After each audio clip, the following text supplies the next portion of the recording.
अस्सलाम वालेकुम दोस्तों, मैं हूं शौकत ज़रदारी और जैसा कि आप हमारा ये फेसबुक लाइव देख रहे हैं जो कि बाद में यूट्यूब पर भी अवेलेबल होगा। और आपसे गुजारिश है कि हमारी हर वीडियो को आप ज़्यादा से ज़्यादा शेयर करें, क्योंकि हम शवाहिद और सबूतों की बुनियाद पर बात करते हैं। ऊपर कैप्शन में लिखा हुआ है कि मेहरान अपना 7 डेवलपमेंट अथॉरिटी में मंजूरशुदा स्कीमें कैंसिल क्यों होती हैं, और फिर कैंसिलेशन से दोबारा मंजूरी का सफ़र लाखों रुपए में फ़ी बिल्डर फ़ी स्कीम तय होता है। अब आप बोलेंगे कि जी ये तो एक सतही इल्ज़ाम है और ये तो करप्शन का इल्ज़ाम कोई भी किसी पे लगा सकता है। अभी हाल ही में आपने देखा होगा कि हमने जब 7 डेवलपमेंट अथॉरिटी के हवाले से ख़बरें देना शुरू की तो 7 डेवलपमेंट अथॉरिटी ने 133 स्कीमें इर्रेगुलर करार दी कि जी ये रेगुलराइज्ड स्कीम नहीं है, ये मंजूर शुदा स्कीम्स नहीं है। और ये इश्तिहार लगा है मार्च के अंदर, और फिर अखबारात में मुख्तलिफ जो है वो न्यूज़पेपर्स में बाकायदा लाखों रुपए एसडीए ने इंफॉर्मेशन डिपार्टमेंट के ज़रिए ख़र्च करवाए और ये इश्तिहारात लगवाए कि जी ये जो 133 स्कीमें हैं इनको हम गैर मंजूर शुदा कहते हैं और हम इनको नहीं मानते। अब इसमें एक बड़ी इंटरेस्टिंग स्कीम है, वो है सिंध एम्प्लॉइज़ हाउसिंग स्कीम, जो कि एक कुर्तबा बिल्डर्स की स्कीम है। ये स्कीम 2018 से मुसलसल अप्रूव्ड स्कीम है और उसके डॉक्यूमेंट्री एविडेंस हमारे पास मौजूद हैं। इस स्कीम को कैंसिल किया गया और कैंसिल करने के बाद इसकी मंजूरी के लिए जो हमारे ज़राए बताते हैं कि 50 लाख रुपए की रिश्वत तलब की गई। कुर्तबा बिल्डर्स क्योंकि उसके पास सारे डॉक्यूमेंट्स मौजूद थे वो कोर्ट चले गए। एक बार नहीं, तीन तीन बार मुनीर सुमरो के ख़िलाफ़ वो कोर्ट गए। मुनीर सुमरो जो कि हटाए गए डीजी हैं, लेकिन अब भी बतौर प्रोजेक्ट डायरेक्टर और सुप्रीडेंट इंजीनियर वहाँ पर मौजूद है। इट मीन्स कि वो जो सारा सिस्टम है बतौर डीजी, क्योंकि वो गैर कानूनी तौर पर एक अहदे पर विराजमान थे, सुप्रीम कोर्ट के अहकामात के ख़िलाफ़ थे, तो उनको वहाँ से तो हटा दिया जब हमने उनको एक्सपोज किया। लेकिन स्टिल उनका जो काम है मनी मेकिंग मशीन वाला, वो आज भी जारी है। वो आज कैसे जारी है? अभी इन्होंने 133 स्कीमें जो है वो रेगुलर करार दी हैं।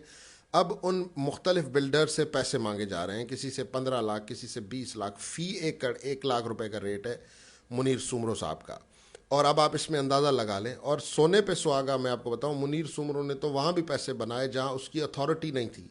आपने स्कीम सुनी होगी बहरिया ग्रीन सिटी या बहरिया ग्रीन वैली के नाम से बहरिया टाउन की एक स्कीम है, और 520 एकड़ पे मुनीर सुमरो साहब ने, जो कि उनकी ज़मीन ही नहीं है, वो ज़मीन गवर्नमेंट की ज़मीन है, रेवेन्यू डिपार्टमेंट के पास वो ज़मीन है, और उस ज़मीन में बहुत से लोगों के निजी खाते हैं।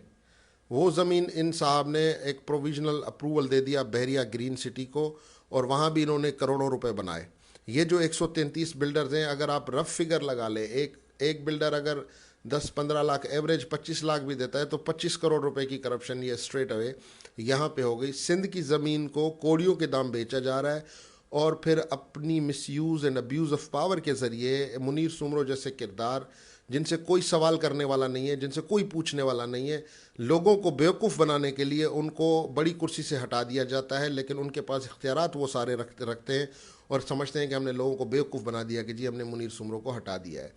तो ये अपने आप को बेवकूफ़ बनाने वाली बात है। ये मनी मेकिंग मशीन्स आज भी पैसे बना रहे हैं, लेकिन ये पैसे कहाँ जा रहे हैं, किसको जा रहे हैं, किस चैनल से जा रहे हैं?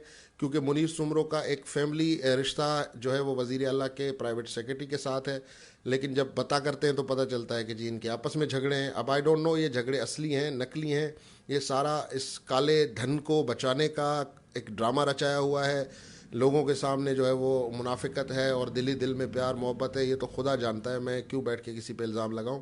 लेकिन फैक्चुअल इन्फॉर्मेशन ये है कि सिर्फ 7 डेवलपमेंट अथॉरिटी अरबों रुपए की मनी मेकिंग मशीन है, और उस मशीन का ऑपरेटर मुनीर सुमरो है, जो अभी भी बतौर प्रोजेक्ट डायरेक्टर मौजूद है। और ये जिस स्कीम की मैंने बात की, सिंध एम्प्लॉइज़ हाउसिंग स्कीम की, इस स्कीम को अप्रूव करने वाला था इसका भाई, जो कि एक्सीएन है, बड़े अरसे से हर टेंडर वो खोलता था।